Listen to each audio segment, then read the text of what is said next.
pero dolorosamente ese espíritu nacionalista, ese espíritu de servicio al costarricense y sabedor de que el beneficiario de todos los recursos de una nación tienen que ser las personas pobladoras de esa nación y no los extranjeros, se perdió.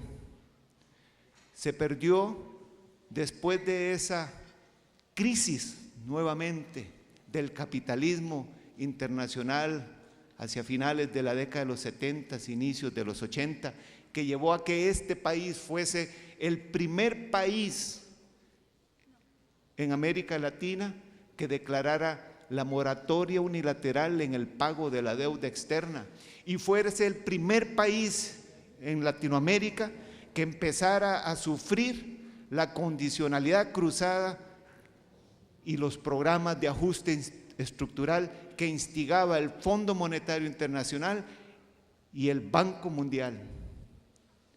Y a partir de allí, nuestra burguesía perdió la brújula,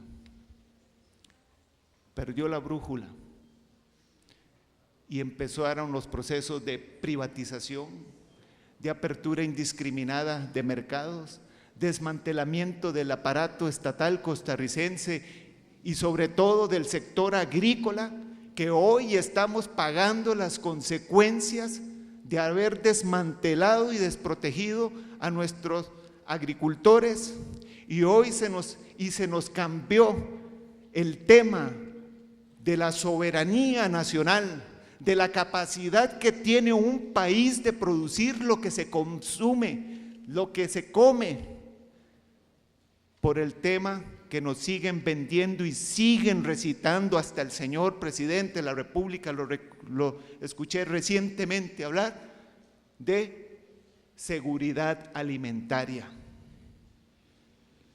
que la diferencia radica no en que nuestros productores produzcan lo que nuestro país produce y consume y que genere también excedentes productivos para exportación, porque no son procesos que sean excluyentes sino complementarios, pero que se renuncie a la soberanía alimentaria para hablar de seguridad alimentaria que se afinca en generar divisas para poder comprar al extranjero lo que se va a comer a nivel nacional.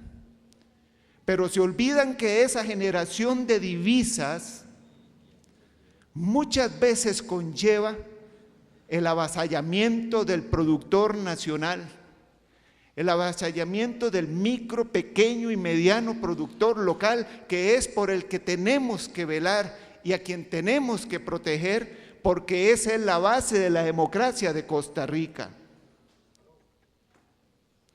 Esta crisis alimentaria tiene nombres y apellidos, y yo responsabilizo a todos los gobiernos que desde hace 2 décadas han venido desmantelando sistemáticamente el Estado social de derecho y que a través de esta suscripción del Tratado de Libre Comercio que nos han impuesto con un fraude mediático que hubo en el referéndum pasado, nos han impuesto este modelo de corte neoliberal, y a todos los gobiernos, sin exclusión, los llamo neoliberales, y al presidente actual neoliberal también, porque no han sabido defender la verdadera Costa Rica, el espíritu democrático, la verdadera justicia social, y nos venden a las empresas transnacionales y al gran capital. No es que nos opongamos a la existencia ni a la atracción de inversión directa extranjera. Jamás se me entienda en esa forma como se me ha querido tergiversar y se me ha tergiversado en los grandes medios de comunicación. No me opongo jamás a la atracción de inversión directa extranjera, pero sí la ubico en su verdadera dimensión. Jamás la inversión directa extranjera puede puede sustituir el ahorro nacional y la capacidad productiva locales. Fíjense ustedes, Costa Rica tiene una población económicamente activa que ronda los 2 millones de habitantes. De esa población, alrededor de los 500,000 puestos de trabajo efectivamente están ligados al sector externo.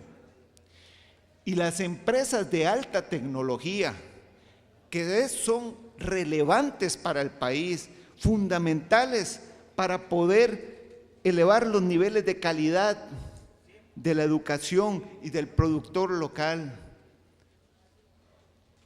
Esas empresas generan poco más de 40,000 puestos de trabajo, pero generan poco más del 20% de las exportaciones no tradicionales de este país. Una empresa como Intel genera alrededor de los 3,000 puestos de trabajo. De esos 3,000 puestos de trabajo, el 10% son profesionales. Entonces, el resto de empleos se genera en el mercado local. Y en el mercado local, el mercado sobre todo de los micro, pequeños y medianas empresas. ¿Cómo generar capacidades locales? Para ir concluyendo, y en mis exposiciones de estos 2 días que les acompañaré, profundizaré en estos temas.